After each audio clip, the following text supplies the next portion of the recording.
And without further ado, we shall now introduce our guest. So, hello, Tree. Hi, guys. It's amazing to be here. Thanks for having me on Outer Limits. You're welcome. From one outer limits to another, as we was discussing earlier. Yeah. I was in the Outer Limits last night, flying around. You're a jet setter. You do shows and talks all over the world. Yeah, it's interesting. It's all just sort of unfolded quite quickly. But yeah, I've been doing talks and workshops, and I do retreats as well in really beautiful natural places around the world. So that's a good chance to really get into the dreaming in an immersive way with other dreamers, and to really go deep with it and see the exploration. So I'm going to start with, what's the best way, what's your most favorite way of setting your mind for dreaming? I think my favorite way is to work with some dream plants or dream herbs, and I find that those are a really nice way to sort of settle into the evening and prepare yourself for sleep and for dreams. So usually about an hour before I go to sleep, I usually brew up a cup of dream tea. So there's a variety of different sort of dreaming plants that I work with. And so what I do is I take one of them and I'm like, okay, you're going to be my dreaming tea tonight. And I brew a cup. And then I set my intent for the evening. So usually it's, if it's for lucid dreaming, that I'll set an intent that I'll go lucid in that evening. Or if it's for out-of-body astral projection, it'll be an intent for that. And then I'll drink the tea and then I'll settle into sleep. And usually what I do is when I'm falling asleep, I keep my affirmations and my intent within my mind, and then I start to really observe what's unfolding in my mind's eye as I'm falling asleep. So what happens is when we lay our heads down on the pillow, most of us just, curl up, roll over, and just completely fall asleep. That's me. But as a conscious dreamer... There's some snoring in there somewhere. Oh, yeah, there's a bit of snoring. Oh, that's always good. Yeah, I sleep with earplugs. So what you want to do as a conscious dreamer is really observe that liminal realm just as you're falling asleep. It's called the hypnagogic state. Right. And it's when your brain waves are slowing down and moving from the high brain wave function to the slower, sleepy brainwave function. And what happens is an interesting phenomenon happens on the hypnagogic threshold. You can have sort of little visions and snippets of imagery, faces, and scenes kind of around the world. And it's not so much scenes or things that you've seen throughout the day. It's new stuff.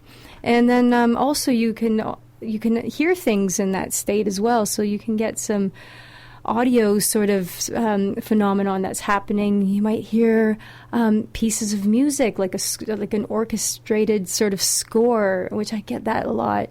And it's not usually music that it's not like the latest pop song on the radio. It's sort of like, symphonic. And sometimes you'll hear snippets of conversation or, footsteps or a baby crying or someone laughing or... It's interesting. It's almost as though your brain is tuning into a different station or a different frequency. So if you keep your awareness just there and acute and conscious while your body's slipping into sleep, you're able to do some pretty interesting things in that liminal space. You can go straight into an out-of-body experience where you detach your consciousness and you move your conscious awareness out from your body into another area of the room. Or you can go right into a lucid dream. So you see the dream imagery unfolding in your mind's eye, and you're conscious and you're aware, and you just step right in and you just start having a lucid dream straight away. So that's kind of sort of my favorite thing to do in the evenings to prepare myself for sleep, is to work with one of my dream teas. And I have one here in the studio. It's looking pretty gnarly, though, guys. Look at that. It looks like swamp juice. I've got some mugwort here in the studio.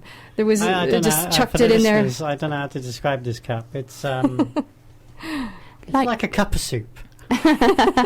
Lots of grass. You tear open that packet and you pour it in and you have it looks unmixed cup of soup. It kind of looks medieval a little bit, don't you think? It's very rustic. Yes, definitely. Shame about the cup. We should have got you a bit more of a rustic cup.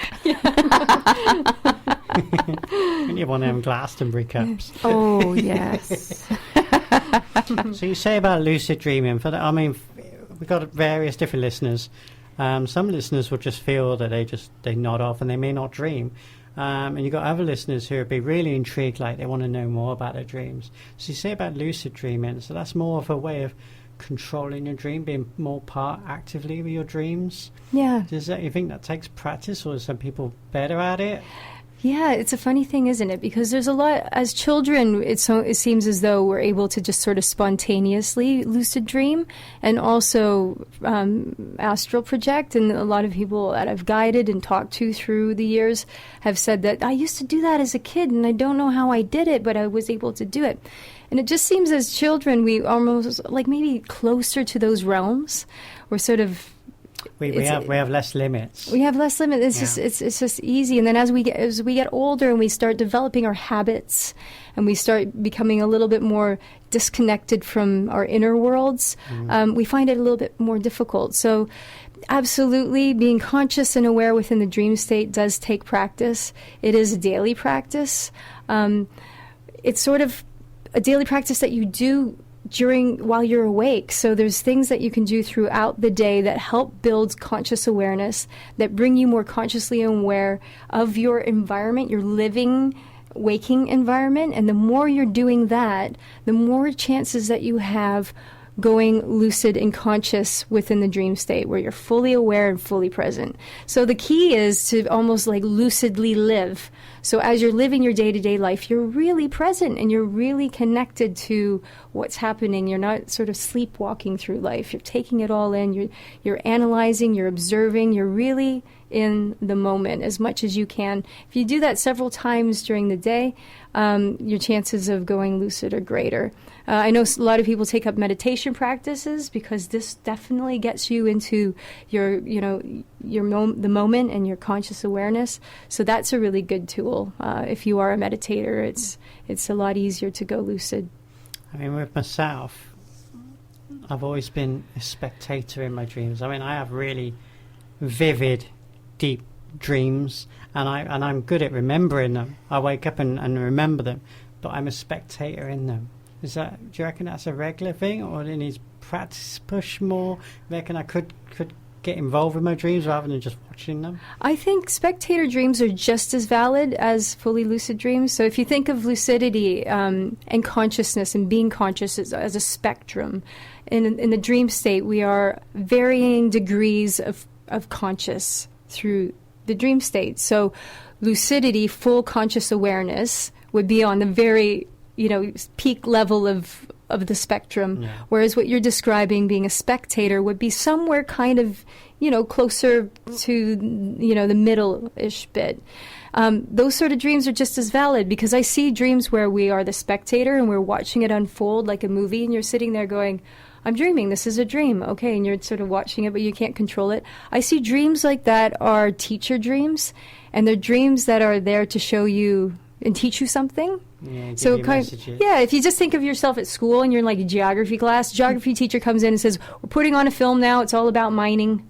Here we go, we're watching the film. You're passive watching it, you're like, damn, this is kind of boring. Like, I wish I could control this film and we could add some like rainbows in there and maybe like some UFOs.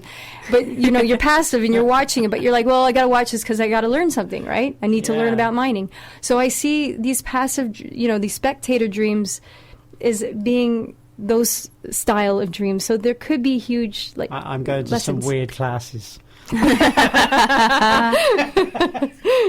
That's brilliant. And now on the other side, most of the dreams I don't remember, but the ones I do are usually ones that happen like about 4 to 8 weeks later. So I have the precognitive ones? Yeah, precognitive dreams, premonition dreams, psychic dreaming. They're all within the realms of precognition, and they're really special style of dreams. So this is the type of dream where you dream your friend got in a bike accident, and then a week later, your friend got in a bike accident, and it feels a bit, that was a bit spooky and a bit weird. Okay, what's up with that?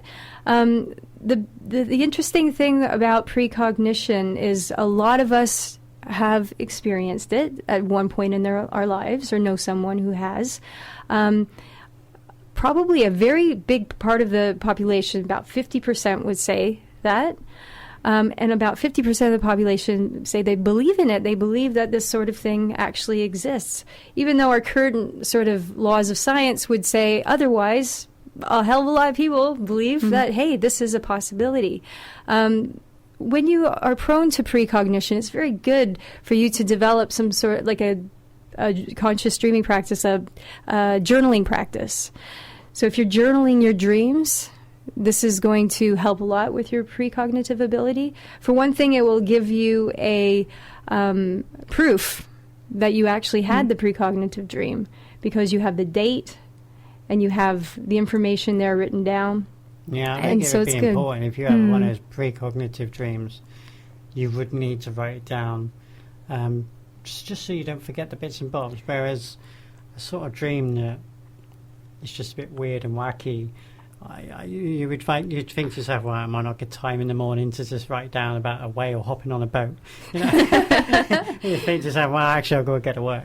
But one of those precognitive dreams, maybe you could start to see if you get them regularly, if there's a pattern, you might have a skill there. Yeah, I mean, I'd advocate, like, dream journal all your dreams as a conscious dreaming practice. This is a foundation for your work as a dream worker.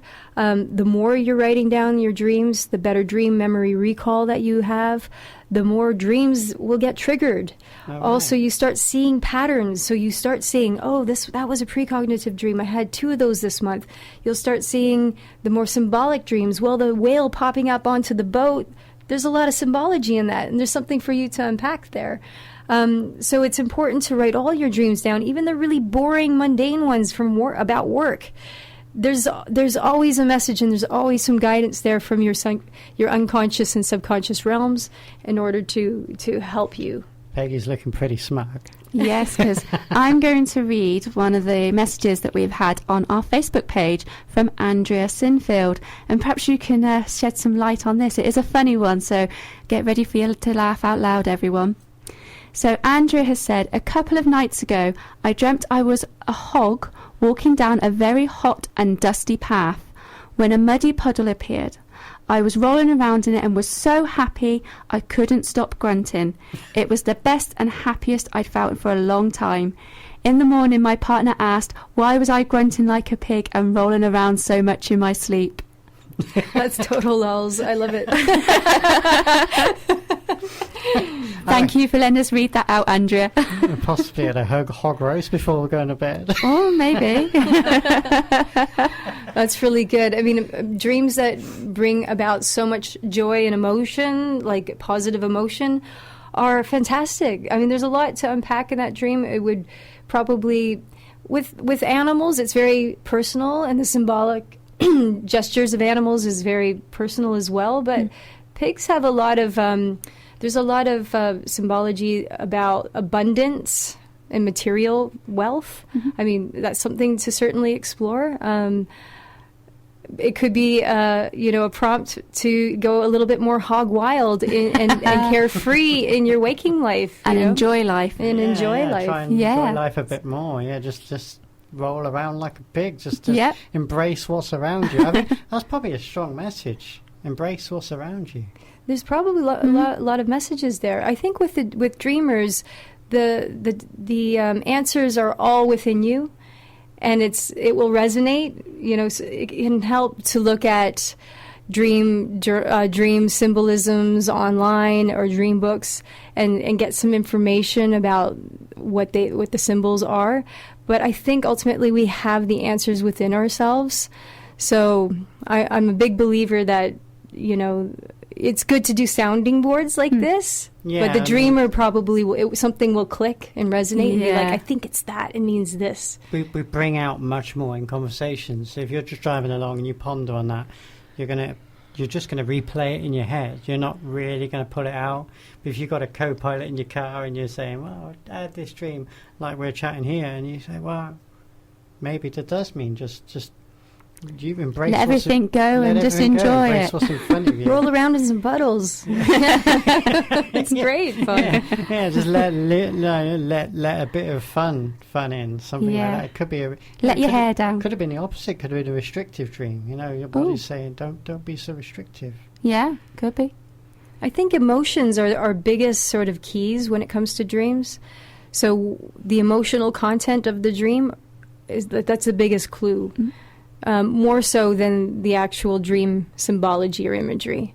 So you could have the same dream of rolling around in the puddle like a hog, but then you were like terrified, and you woke up like it was a nightmare. So the emotional energy is the biggest clue, and the clue there was a lot of joy and freedom and positivity. So I would go with that. You say that, and it reminds me of a conversation I had earlier today. I was discussing the show coming up, and obviously that's unusual because I don't think people discuss positive dreams that often. They obviously always discuss the ones that bother them. And a friend of mine said when he was younger, he was at school. He was struggling at school, so he thinks now, looking back, hindsight, it was to do with struggling at school, but he's still not sure. And what it was, he'd have a reoccurring dream where a house was actually hopping along, and it would try and jump on him. And every time he had the reoccurring dream, he had to run harder and faster. So by the time he'd had the third or fourth dream, he was really, really going for it. He'd wake up in a sweat, and he only had oranges to defend himself. So he'd lob oranges at this house as he's trying to run, and that would make it angrier. And he said it was pure anxiety. He was getting really het up about this dream, and it's still years later vivid in his memory. Yeah, recurring dreams are really important dreams. They're recurring for a reason. It's like your subconscious realms are putting up a little flag, like, "Hey, let's look at this area." That's why it keeps coming back over and over again, because it's an important thing for you to look at, and there's something there to transcend or heal from, or just get a eureka moment and get the answer for some kind of guidance. If you are prone to recurring dreams, one really good thing to do is to write your dream down in the entirety, like see it like a script, and write all the details and write all the emotions that come with it. Then sit and sort of reflect in meditation on the dream and really feel into it. And then you can start maybe unpacking some of the symbols with it. And then if it's a scary recurring dream, like a nightmare, and you really want to transcend the fear and the scariness, re-script your recurring dream. So rewrite it down with an ending that you would prefer. So if it's, the bouncing house... Rewrite the dream. Rewrite the dream. You're the director of your own dream. So you rewrite the dream. And after you've rewritten it, you sit in reflection and meditation again, and you see the new dream unfolding in your mind's eye, and just let that settle. And, do that a few times. Make it sort of like a practice. And you'd be very surprised the next time this recurring dream comes up. Most people will go lucid with it. They'll be like, "It's that dream again." And then they go lucid, and then they're able to go, "Right, I'm going to change it." And sometimes the answer and the message comes through that process. And there's usually a transcending sort of emotion as well, where you're healed from it, or you understand in clarity, wow, that whole time that was the fear of this, or that was from that old wound, or this was from something from childhood. So that's just a kind of one way of doing it. So, putting it in layman's terms, we've got albums on our phone, and at the moment that person's got one album on their phone, and when they play that image that's on there, that's a reoccurring dream that may be not positive, or maybe positive.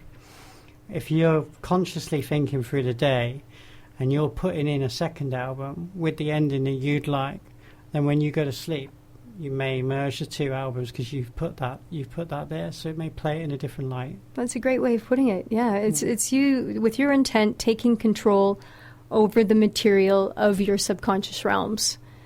Yeah, that's really cool. I never thought of doing that. We are amazing beings. We have a lot of things that we can do. Our minds are so expansive, and our consciousness is so expansive, but we keep it in a little box.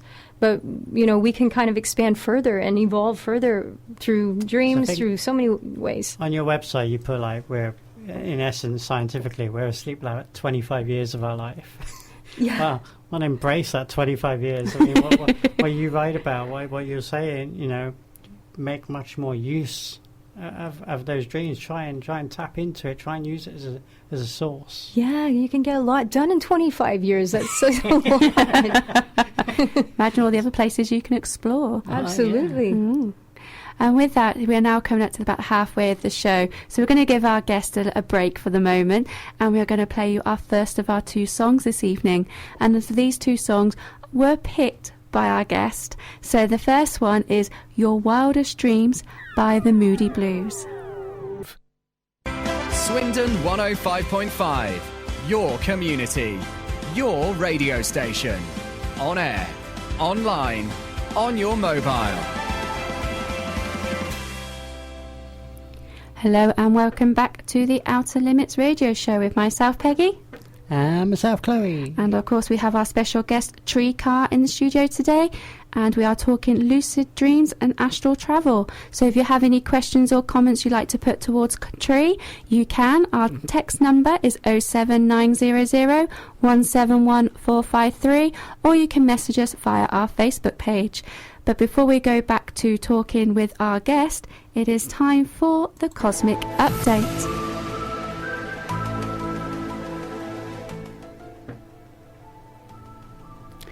Our Cosmic Update this evening is from the Forever Conscious website. Uranus begins in annual retrograde through the sign of Taurus on the August the 11th until January the 10th, 2020. So it's a long one, folks. I've got Chloe looking at me funny because she hates the name retrograde. I was looking away. I didn't even mean to put you out. I just worked out why my headphones weren't working, but you carry on. Okay. This long retrograde cycle is one that will fade into the background of our lives. However, when it's over, we will be able to look back and see the changes and shifts it has brought our way. Uranus is the planet of change, revolution and freedom. It is the breaker of chains, the crusher of walls, the renegade that wants to dismantle tried and true traditions in order to birth a new way forward. It's a rebel, but it has a cause to keep lifting humanity higher.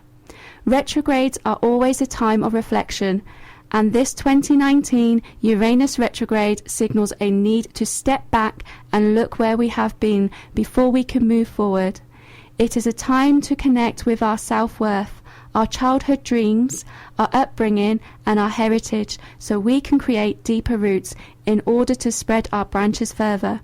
As the saying goes, the tallest tree in the woods has the deepest roots, and Uranus retrograde is all about connecting with those roots, the seed of who we are before the world told us who we should be. I'm not a big fan of retrogrades. I don't know, sounds like I'm a Leo, and I usually would do the retrograde quite well there, I think, being a rebel without a cause. You're a rebel without a cause. And I wish all the listeners at home the best out of that. You know, if you can make the most of this year, strive, push yourself. You were saying about looking back, which is interesting, because one of the messages we've had on our Facebook page, I have dreams set in bygone eras and places, yet it feels like I've been there and it's so familiar. So maybe subconsciously they're using that energy to look back as well. Sounds really good, yes. So let's go back to our guest Tree Carr, and as we said, we are talking about lucid dreams and astral travel. So this half hour we're going to talk about astral travel.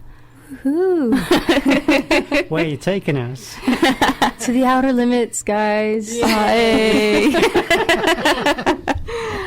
I guess I see lucid dreaming and astral travel as experiences of consciousness.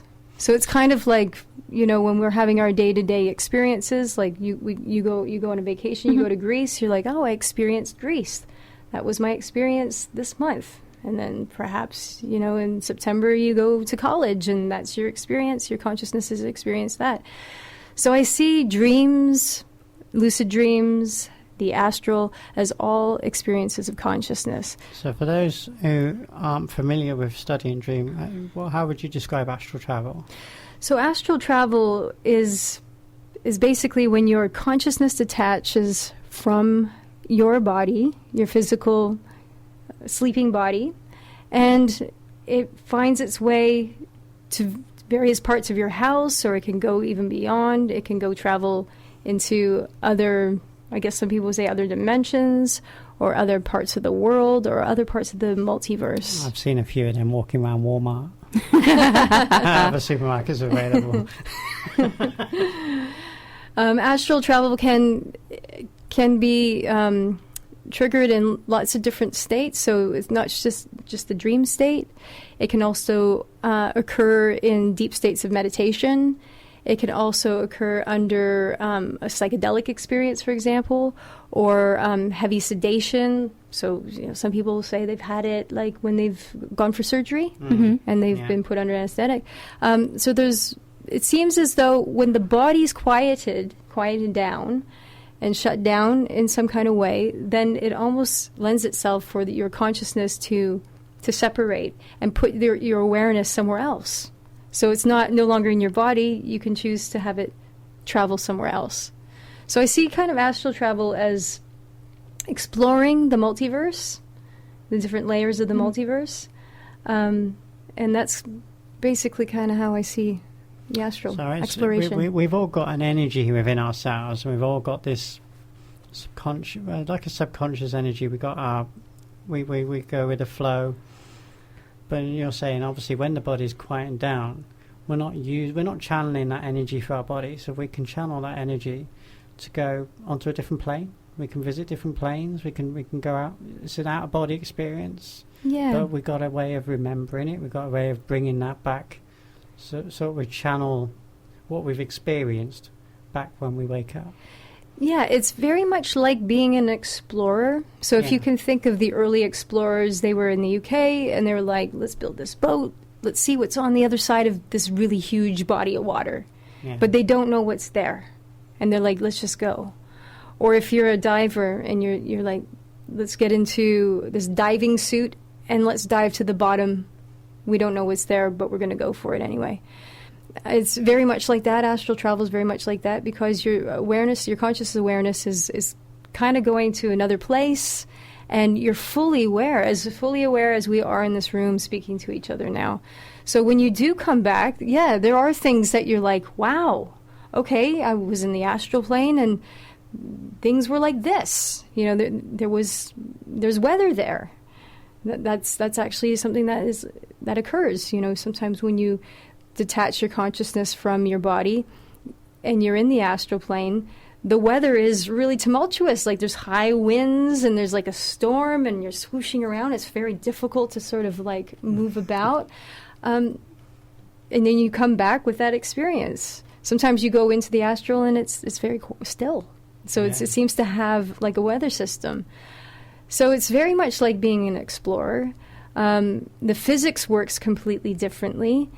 Because we're unrestricted. Now, now, this is a personal belief. Do you personally believe that we physically go somewhere, or do you think we personally sort of invent this wonderful place, and we're using the best imagination as we can? I know that's putting you on the spot. It's a really difficult question, but we physically go somewhere or we imagine somewhere. Well, I don't know if it's physical because it's your conscious awareness. No, that's a good answer. It's your awareness. Some people would say it's your soul or your spirit. Yeah. But it is your awareness. So if you imagine like we're looking at each other here and it's part of our perception that we are in each other's company. Yeah. And we're very aware of this moment. So it's that. Your awareness travels somewhere else, and you're very present with it. It's something that doesn't feel so physical. I mean, you can feel things in the astral. Sometimes you can look down and see your astral body, and you can see your hands, and you can see energy and whatnot. But it's it's kind of an interesting one to articulate. Be unusual, wouldn't it? Because I think a lot of people talk about dreams and so on, but I don't think we see bodies in it very much. I think unless we're physically interacting with something, I don't know. So it sounds a bit like you're ascending slightly, doesn't it? It's you're ascending somewhere instead of your body being there. It's maybe a light. You could be a light being. Yeah. What were those aliens called on SG-1? Asgard? No, they were ascended. That's what I mean. They're ascended. It's not dreams, but someone thought of it. Yeah, they did. So, we is there a way we can prepare ourselves for that? Do you reckon? Is there just some people their brains are wired for it, and some people are not? Or do you believe everyone can do it? It's just setting yourself up for this ascension that you can travel, astral travel. Yeah, I think some people are prone to it, so it happens to them spontaneously, and there's a lot of instances of that. But it's absolutely something that you can train yourself and have as a practice, so that you're engaging in this sort of thing and you're able to do it. Then it just sort of clicks, and then you realize, oh, okay, now I know how to do it. And what I was talking about before in the first segment of the show was observing your body falling into sleep and that liminal state on the threshold of sleep, and you keeping your awareness. I love that, because you said about like flickering images, and they're not what you had in the day, and they could be random, and music could be random. I think I've experienced that so many times, but I'd never really thought about it until you said it, and then I was like, they're just there. You could almost just sort of tiptoe around the edge and think to yourself, I can almost pull some of those images out. You'll nod and like you're getting the same. I was actually going to say, when you normally say there's somebody talking and there's nobody there, but you can actually hear a conversation. You've woken me up a few times saying there's somebody talking outside, and there's not. Yeah, but you were probably experiencing the hypnagogic state. What about when you fall in sleep? Oh, I've had that quite a few times, where you feel like you're falling and you sort of land on the bed. And grab something. the sensation of falling. Yeah. Do you think that's just coming back to the body? Because we've been dreaming for quite some time, and then something shifts, and you're suddenly aware of being back in your body. So could that be like if you've been in an astral plane? And those are the territories, and part of the physical sensations where you know that you're right on the cusp of being able to detach your consciousness from your body is those sort of sensations. And also there's sensations that you get in your body that it's your body basically shutting into sleep. You'll start feeling energy moving through your body quite rapidly, sort of like a high vibrational feeling, where it feels like your body is kind of shaking or vibrating or feeling very electrical. So if you feel those sensations coming on, and it alarms a lot of people, and they'll jolt themselves awake because it can be kind of freaky, because it's like sensory feelings that they've never had before. It's totally fine. There's no problem with that. Your body does this every evening when you're falling into sleep. But that's the signal for you to be able to, you can shift and move your consciousness and detach away. That's the doorway, but people don't realise it. It's a doorway, yeah. Yeah. I believe you said you had a text, Chloe. Ooh. For the listeners at home, I fight with technology. So while Chloe's doing that, me fighting with technology. So while Chloe's doing that, Chloe, give it a rest. While she's doing that, if you have any messages or a question for Tree, you can text us on 07900 171 453, just like this person has. Lovely text message. Hi, Chloe and Peggy. Hi. Hi. Have tuned in tonight and just wanted to say really enjoying it, very interested. Need to find some dream tea. We'll be tuning in regularly. Chase Jordan. Thank you, Chase. Hello, Chase, and I know you're actually listening from Liverpool, so thank you. So where can she buy some dream tea? So these dream teas, the dream herbs and the plants that I work with, if you visit my website and get in touch with me, I can hook you up. Tea dealer. And I've got, so the dream plants and teas that I work with, they're all from around the world. So some of them are from Mexico. I have one from Egypt. I have one from Europe, from the UK, and one from the Amazon. They're all... wow, some from the Amazon. Yeah, really exotic. So they're all there to help trigger more vivid and meaningful dreams, and a lot of them help you go lucid in the dream state too. So I said earlier, our bodies are made up mostly of water, But obviously, in amongst this water, we put in chemicals. Hopefully, good legal chemicals is what I'm referring to. And it's what we put in. Those chemical reactions can trigger different ways in which we work, and so, yeah, especially herbs, different herbs and so on. They treat so many different things, but we think of them as treatments.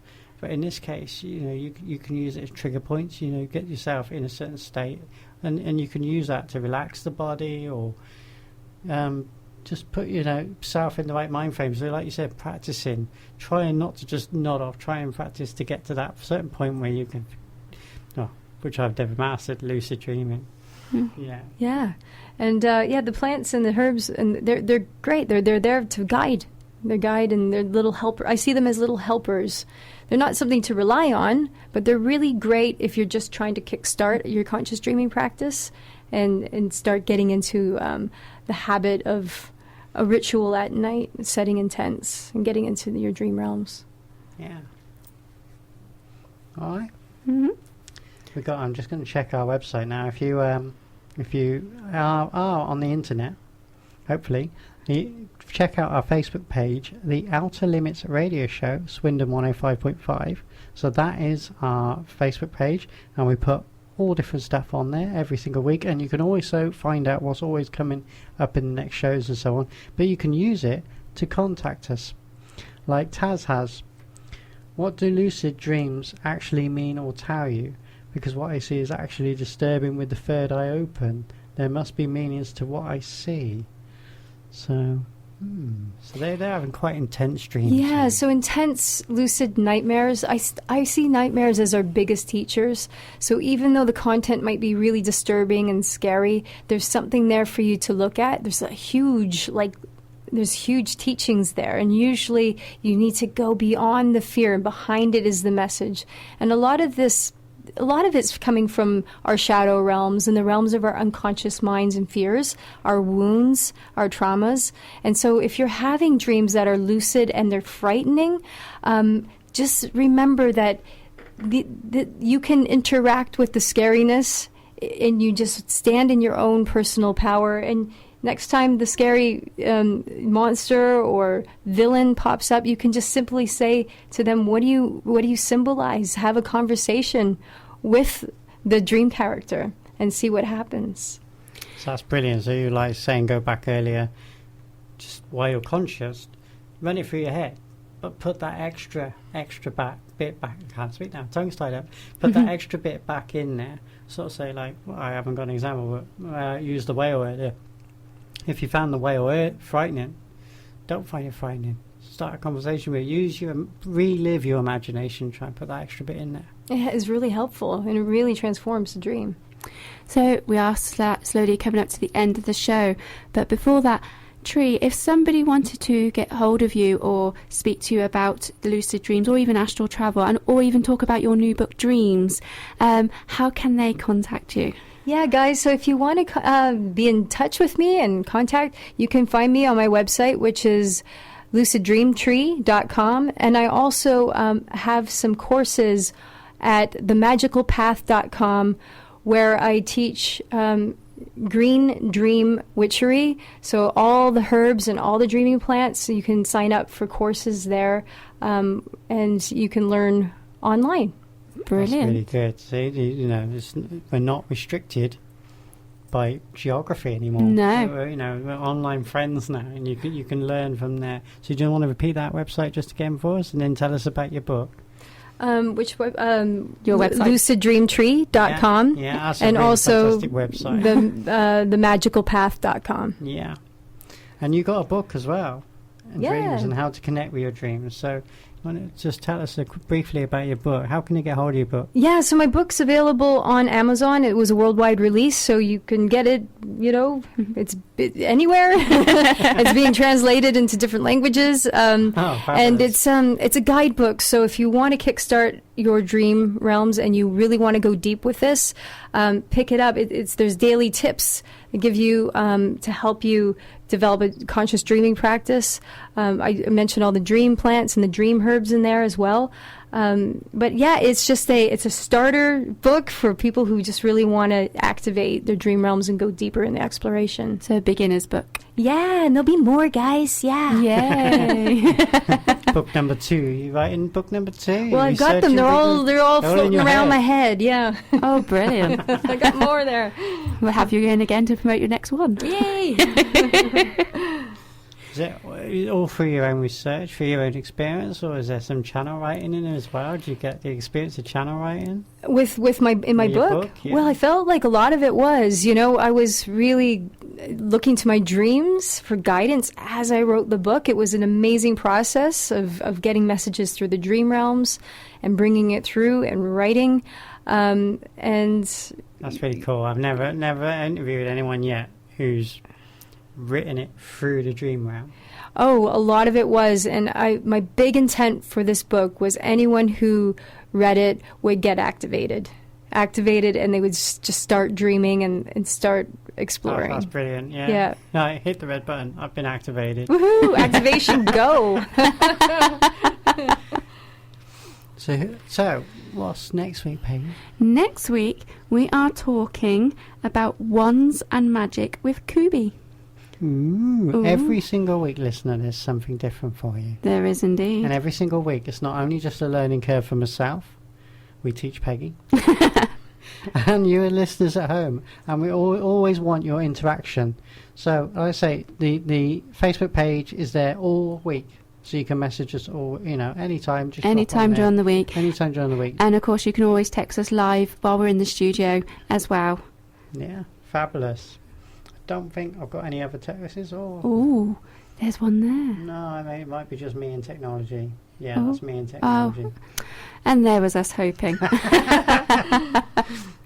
So sadly we are coming up to the end of the show, and coming up next we have Barry Pike with the 22nd Floor, and next week we do have Kubi talking about wands and magic. But thank you so much, Tree, for coming in today, because I know you had to get a train journey in as well, so thank you so much for coming in. It was great, guys. It's been great fun. It's been very dreamy. Thank you.